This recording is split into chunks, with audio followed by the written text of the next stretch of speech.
我们今天要来聊一聊血压，但是呢，我们不聊常规的血压问题。如果你血压高了，你去看医生了；如果你血压本来比较高的，突然之间掉下来了，你去看医生了，拜托拜托。因为血压出现这种明显的变化的话，它背后的因素可能比较复杂，这不是我们这些人可以帮得到你们的。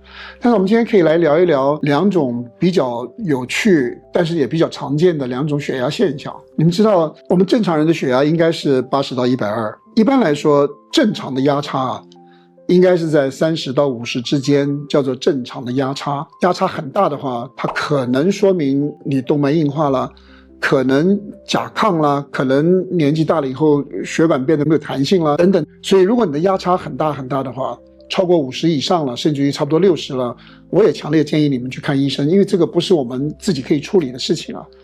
但有一件事情我们需要关注的事情是什么？压差太小。我们会看到很多人呢，他压差只有20，连30都不到。但是呢，这样的人呢，还分成两种了。一种呢，他的血压是在稍微高一点的地方，比方说他的血压常常在90的110，或者是100的120，他的血压整体来说在比较正常的地方，可是他压差很小很小。还有一种人呢，他血压很低啊，他血压大概在50的70，或者是60的80，血压偏低，然后压差也很小。这两种压差变小，它的含义非常的不一样。我们先谈一谈血压偏低的人。血压偏低的人，如果压差只有20，说明什么？我们的血压是2个压力组成的，心脏在收缩的时候量到的血压叫做收缩压，那个就是我们平时说的高压。然后呢，我们的心脏放松的时候，我们量到的血压，我们说的就是舒张压。心脏在收缩的时候，我们的血管是膨胀的；心脏放松的时候，我们的血管放松的，血管就会松弛的。一般来说，如果你天生的一直以来你血压都偏低，你去问医生，医生会告诉你说这就是正常的。如果你没有任何不舒服的话，可是你的压差只有一点点，压差只有20，说明什么？你的舒张压是很正常的，比方说60甚至于50，说明什么？说明你的血管松弛非常顺利，你的血管弹性很好，它很容易就松弛了。因为它松弛的很好，所以你的舒张压低啊。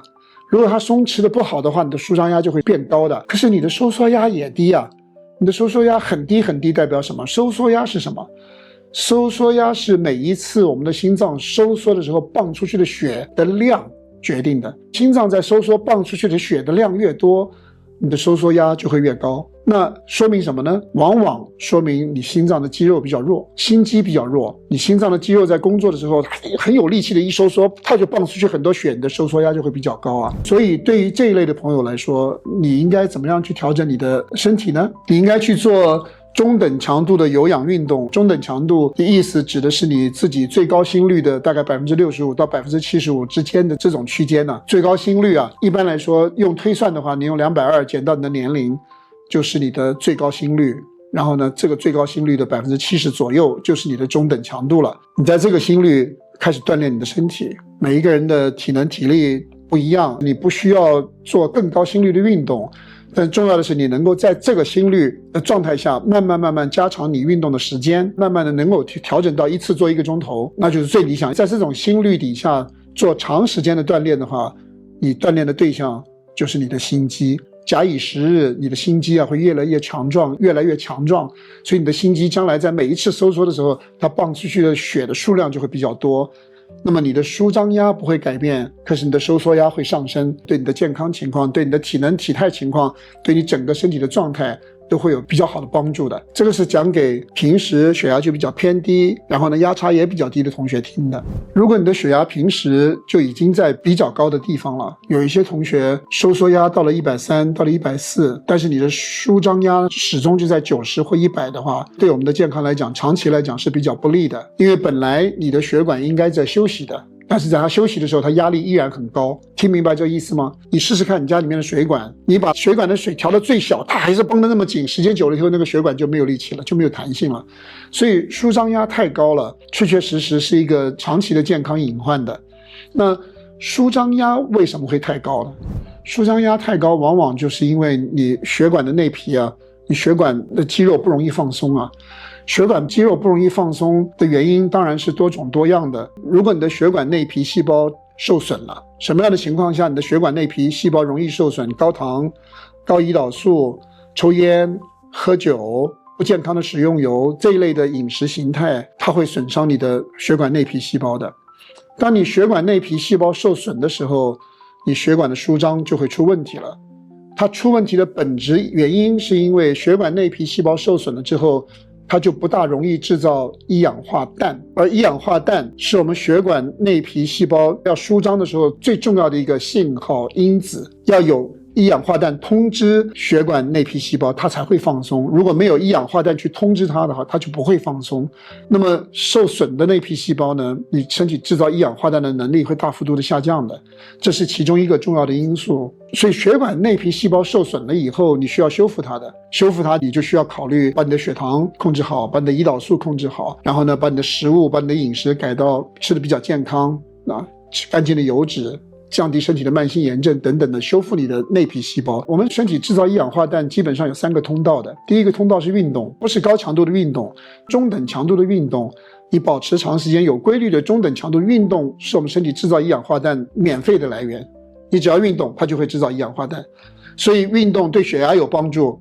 为什么？因为一氧化氮会帮助你的血管舒张。我们身体制造一氧化氮的第2个通道是内皮细胞，那么内皮细胞如果不健康受损了，这个通道就没有了。